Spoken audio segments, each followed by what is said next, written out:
that's like kind of some epic music to get going on. Like, I want to see if we can get that music going throughout the whole show here. It might kind of keep us going a little bit. I'm Caleb No, joined here on this special Facebook Live edition of the Flying Pigskin podcast by my fellow sports anchor at WCPO, Reggie Wilson, and former Bengals assistant coach, Kyle Caskey. Now, we might have Tanya O'Rourke, our WCPO news anchor, jump in with us here at some point today. But I want to thank everybody for joining us here. And if you have any questions, comments, if you absolutely think our takes here are terrible, let us know in the comments and we'll try to address those. Specifically mine. If you think my takes are terrible, let me know. I want to jump right in here, though, guys. Kyle and Reggie, the NFL draft coming up tomorrow evening, the 2021 NFL draft, and the Bengals have the number 5 overall pick, which is a great spot when you talk about leverage, especially when you don't need a quarterback. You have no need for a quarterback, and you're sitting with a top 5 overall pick. Now, there are a few names that have been thrown out there that are popular names among fans right now. One is Jamar Chase, the receiver from LSU. Another is Penei Sewell, an offensive lineman. And another is Kyle Pitts, a tight end. Guys, I want to jump right in here and find out who you all think the Bengals should take with that number 5 overall pick. Kyle, let's just start with you. Yeah, I think number one, you got to look at what are their needs, and they obviously need to protect Joe Burrow. That's number one. So I think if you take Sewell, nobody should be mad about that pick. Now, I know there's going to be people saying, well, you can get a lineman later in the draft and let Frank Pollack develop them and do those kind of things, which could obviously happen as well. The thing that they need to look at is they lost a lot of skill players over the last couple of years. And you're talking about A.J. Green, John Ross, Tyler Eifert, guys like that aren't on the team anymore that at one point were big-time players for this team. Now, if you look at the 2 other players that are there, word is out there that Atlanta has traded up to number 4 so that they're going to take Kyle Pitts. Now, are they going to stick with that pick or not? I don't know that. I don't foresee them necessarily saying that they're going to go all the way to 4 to take a quarterback at this point. But if they go up and they take Kyle Pitts, that does take a player out of the mix of that. But if they take Jamar Chase, I think you're getting one of those players that is going to be an A.J. Green type of player, and he's got the chemistry with Joe Burrow. So I don't think you could go wrong. I think you hit it on the head. But I think number one, you've got to find a way in this draft, whether it's with that number 5 pick or whether it's somewhere down the road, early second round, most likely, if you don't take Sewell. But you got to get him some protection up front. But right now, I feel like they may go with one of the skill guys. And if Jamar Chase is sitting there, I have a hard time seeing them go past Jamar Chase, even though we all know they need protection. He's a rare talent, and then when you look at the chemistry that he's already got with Joe Burrow from their college days, that never hurts, and that's something the coaching staff has made clear too, that it doesn't hurt, right? Mm-hmm. Reggie Wilson, are you on team show? By the way, I want to welcome in Tanya O'Rourke here. We'll get to Tanya in just a minute. Tanya, fashionably late here. Nice of you to join us. Got to make an entrance, That's right. Reggie, are you team Jamar, team Penei, or are you going out on a limb and going with Kyle Pitts here? Or are you going completely different here?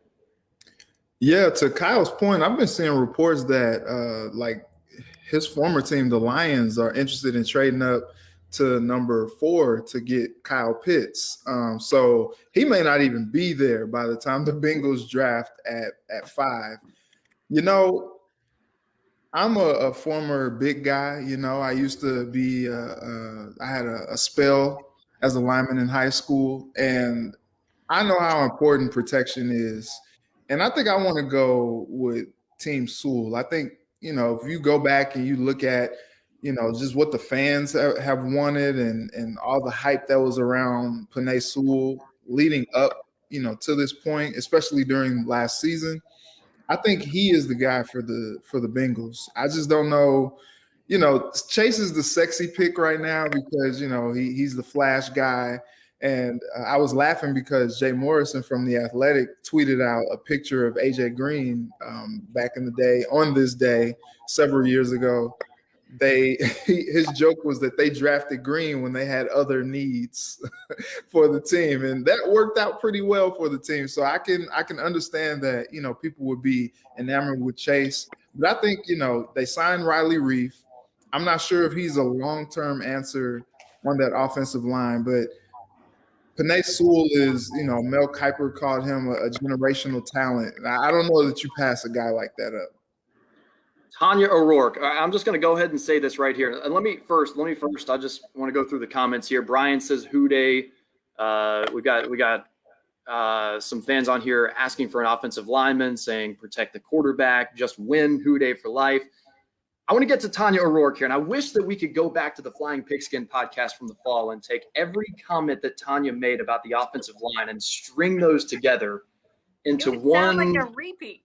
I mean, we might have a whole podcast in itself of just that. So if you don't say that you're on team Penei Sewell here, then I'm very interested to hear your explanation. But okay, who are we looking at, Tanya? Okay, I come down on this. Between Pitts, Chase, and Sewell, we're not going to go wrong, right? These are three fantastic players. But I think as a fan, and I wonder, like, from like Fan Nation, right? Who Day Nation, if they don't pick an offensive lineman, is this place going to explode? Because I still can't watch the video of Joe Burrow getting tackled and injured. I still can't watch that. I remember being in the end zone during that playoff game when Carson Palmer got injured so badly. And it makes me sick. And it made me sick last year to watch them not protect that poor kid out there who has such incredible upside for this city and for this franchise. So I will repeat, I think we should get a lineman. I really do. I think it'd be fantastic to get someone like a Penei Sewell, who is just, as you've said, Reg, he's a generational player. However, and here's a little bit, and because I do also think people will lose their minds. Fans are going to lose their minds if we do not beef up this line in a big way.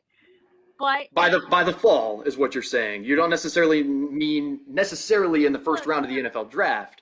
Yeah, I don't know that you necessarily need to draft your line. I think you should be buying a really damn good line.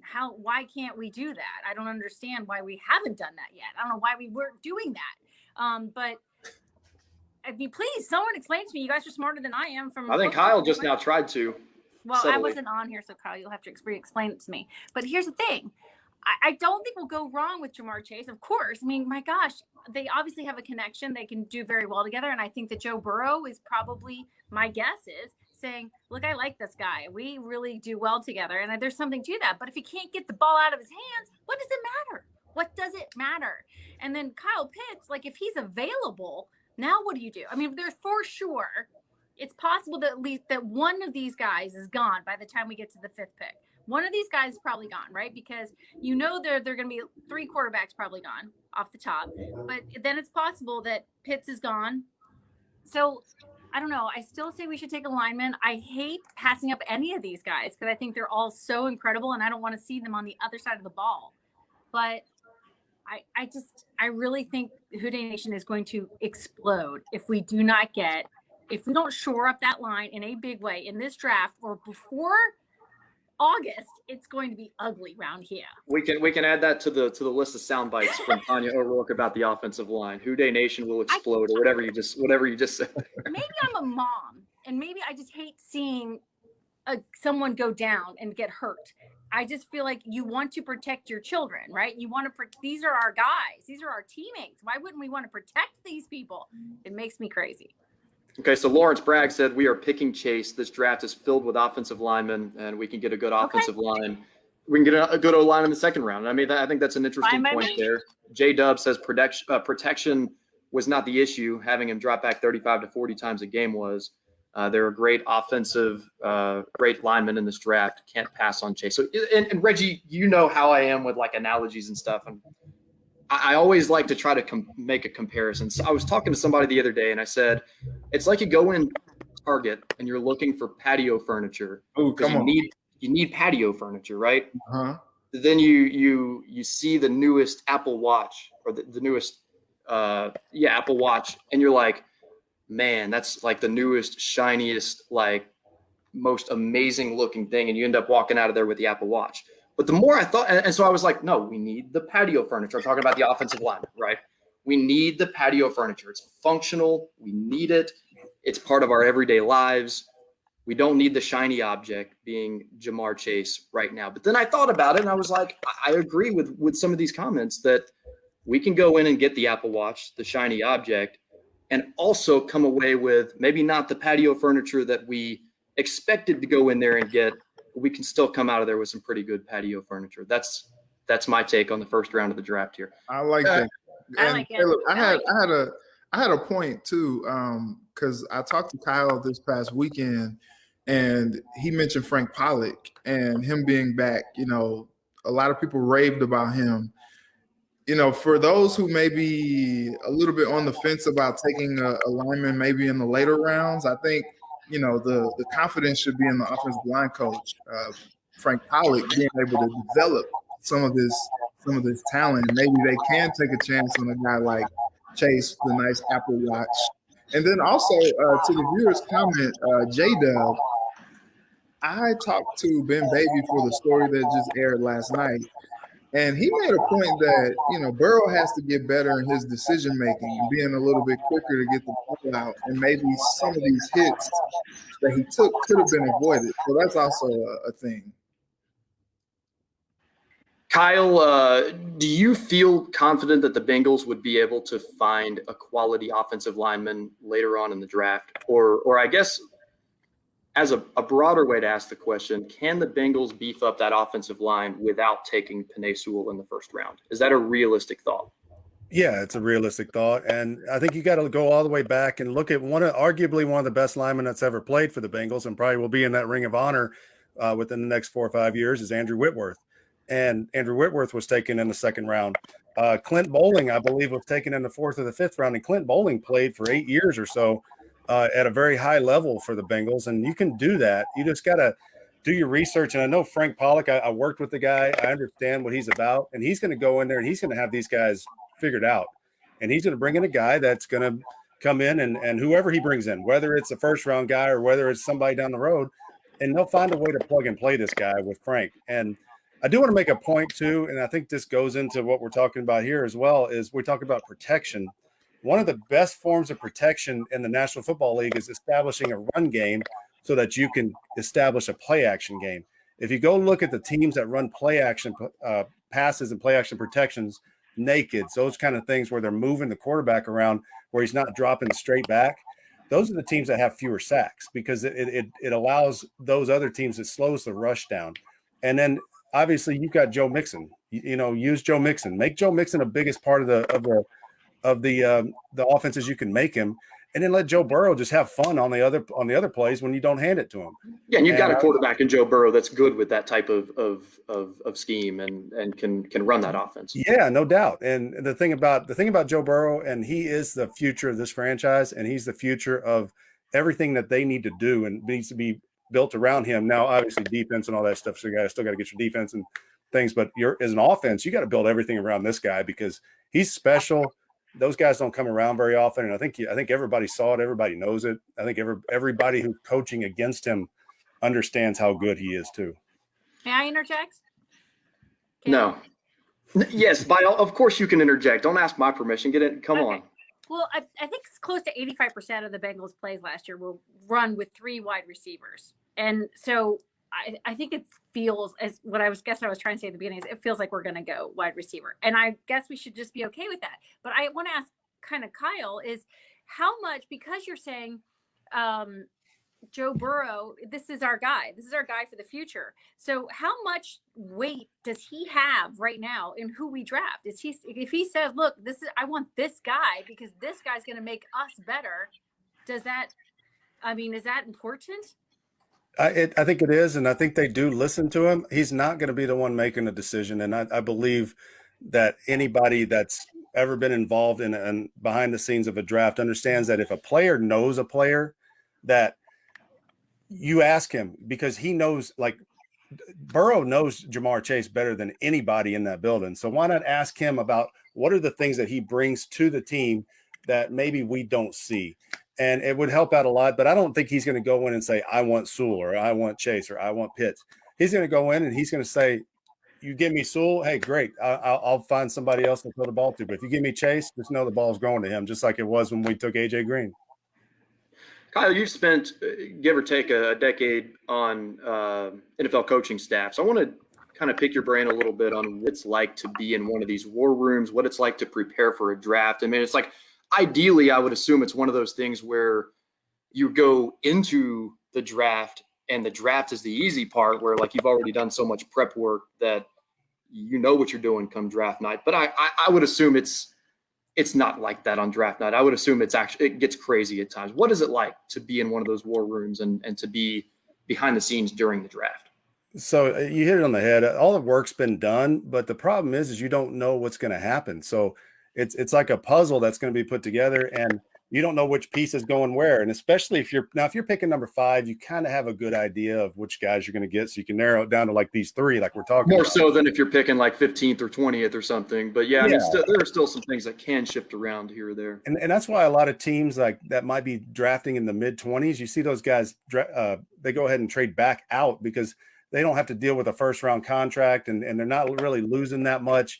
And that team they're winning, obviously, to be able to pick in the 20s, or, everybody'd love to pick 31 or 32, but might as well give that contract and that spot to a team that really feels like there's a player there that they want, as opposed to and you just get more picks later on, or maybe you got a player for it, or whatever the case may be. But when it comes down to it, it is nerve-wracking, because let's just say, for the most part, when I was there, we made the playoffs 5 straight years, and we picked between 21 and 24 most years that I was there. And I'd say by about the time pick 17 comes up, everybody's back in the war room, coaches, scouts, the head coach, the ownership. Mr. Brown sitting up front. I know when I was there, Marvin was sitting over at the same table I was, just down the way. And, you get all these conversations about, okay, we're 5 picks away, whatever the case may be.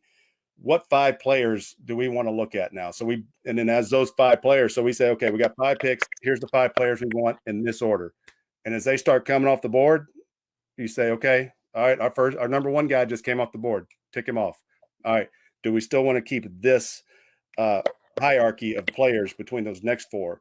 And sometimes those change, because you start looking and you go, that we had no lineman here and we had no lineman at 5. Should we bump that old lineman up a little bit just in case, because we really were thinking need over, best player available. So there's a lot of crazy things that go on. The coaches are talking, the scouts are talking, ownership is talking.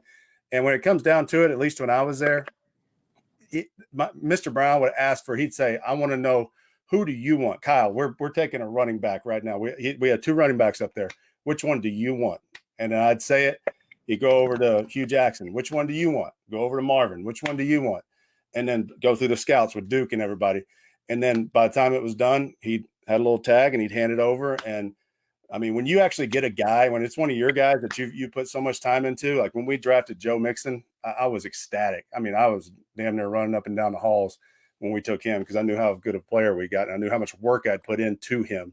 So there's a lot of angst and nerves, and some guys get pissed off at each other because maybe some other position got taken when we thought we should have taken his position. And it's an interesting dynamic. Can I ask how much, as I think a lot of fans would want to know this, because there is so much concern about the ownership and its role in choosing. Does it always come down to Mike Brown or Katie Blackburn's decision? I mean, how much influence does the ownership have ultimately?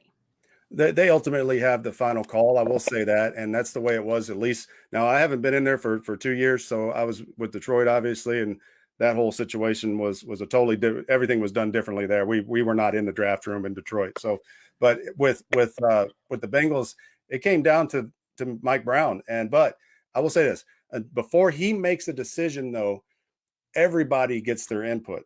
And if there's an issue, and Marvin was one of the best I've ever seen at this now, and I think this is where people need to understand, Marvin did a lot of good things behind the scenes that nobody knew about. And some of the stuff that he did was he would set people kind of more straight whenever maybe we were going off on a tangent we shouldn't be going off on certain players. And he would push things in the direction it needed to be pushed in. And that's the reason we ended up having such good drafts there for a while, because I believe Marvin was steering those things towards the direction. So when Mike Brown got the card in his hand, we turned the right one in. But ultimately is Mike Brown, and he does his research. He knows the players. It's not that he doesn't know. It's not that he's just sitting up there and picking names off the board. The guy knows what's going on. we got to wrap this thing up here in just a minute, but I want to get your guys' thoughts on how important this draft is. We go into every draft, and we know every draft's important, but how important can this draft be? And you look at where this coaching staff is at with the team. They've had a couple of years here now. They've kind of made the team and the roster their own, if you will. Obviously, we need protection for Joe Burrow. Obviously, how important is this draft alone? Like, take free agency off the table, take trades and whatever else off the table. When we get done with this draft at the end of this weekend, how important is this draft going to be for the franchise? Reggie, let's start with you. I think it's very important. They have to get these picks right. Usually when you have a head coach entering into his third season, that's really the year where it's like, all right, it's time for him to start showing and proving. The first season was pretty bad last year. Really didn't get a sense of how good or how bad that the team could have been last year because you lost Burrow in that game. But, going into year 3, you got to have the pieces. You got to have, everything in place. You would hope that, the coaching staff that, is pretty inexperienced has kind of taken their lumps and kind of learned and really, start to put things together. Things are starting to make sense for them to be able to coach the team up the right way and really start to make a push for the postseason, because the fans have been waiting since '91 on a win and they haven't gotten one. It's been a long time. And I think, if they get the right players in place, you get the protection right for Burrow and he's able to be upright the whole season. You get Mixon going, you get the defense playing better. We've seen, them play a little bit better last year, that unit.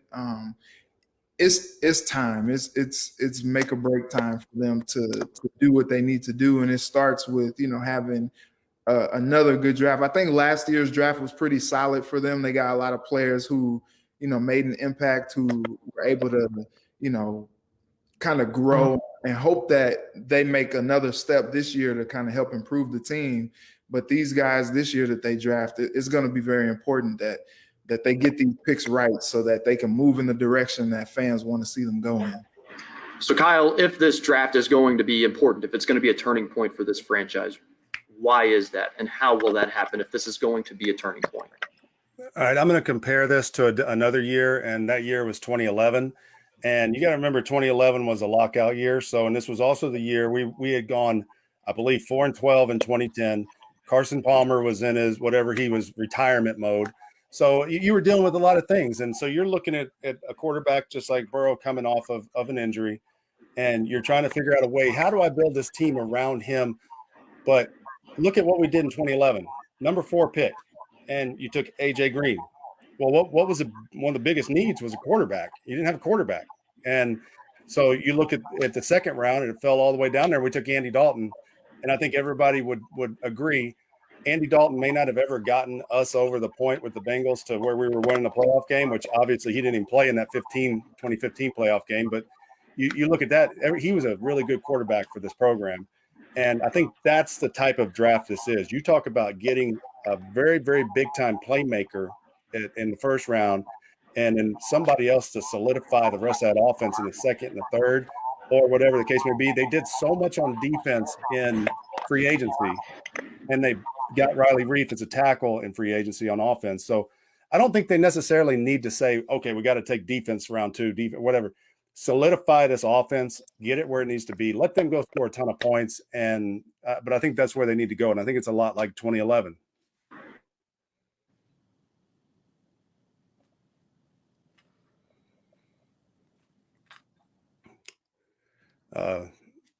I think your mic's down. Yeah, you're muted. Muted. Hey guys, how's it going? Yeah, there you go. Good. I'm going to ask one more question here. And before I ask it, I want to ask anybody who's watching right now to go in the comments and let us know who you want the Bengals to take with their number 5 overall pick. Are you team Jamar, team Penei Sewell, or team somebody else? Let us know in the comments. My last question here is to Tanya O'Rourke. Gosh. The ever passionate Bengals fan. Tanya, are you hyped up for the draft? Like, is the draft a thing where you get excited about it? I do.